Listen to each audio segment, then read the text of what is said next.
कडेगावात offer निघल्या, मी तिथं पोचलो नाही असं झालंच नाही हो. तिथली ऑफर बघून मी झालो चकित, कारण ऑफर तशी होती.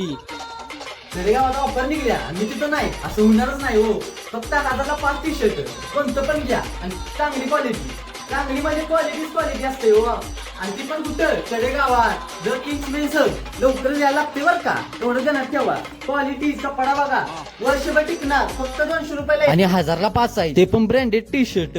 नुसती ऑफरच ऑफर पण असली लावल्या, डोळं फिरवणारी ऑफर लावल्या. आणि साध्या टी-शर्ट वर नाही तर डाऊन शोल्डर वर पण सेल आहे. 349ला 1 आणि 700ला 2. तुम्ही म्हणशीला एवढ्या कमीत कसं आणि हलकी क्वालिटी असेल? नाही नाही नाही नाही नाही नाही, हलकी क्वालिटी अजिबात नाही. सगळा क्वालिटीचा आणि टॉपचा माल आहे, ती पण कमी दरात. पॅन्टाचा तर नादच करायचा नाही. टॉपच्याच पॅन्टा, ज्या पॅन्टा आपण रीलवर बघतो फक्त त्या पॅन्टा आता दुकानात आणि कडेगावात भेटणार आहे, ते पण द किंग्स मेन्स हब मध्ये. बाय कॉलेजच्या जरासच पुढे गेल्यावर तुम्हाला राईट साईडला द किंग्स मेन्स हब लागेल. तिथंच तुम्हाला ही ऑफर बघायला भेटत. कधी येत आहे मग?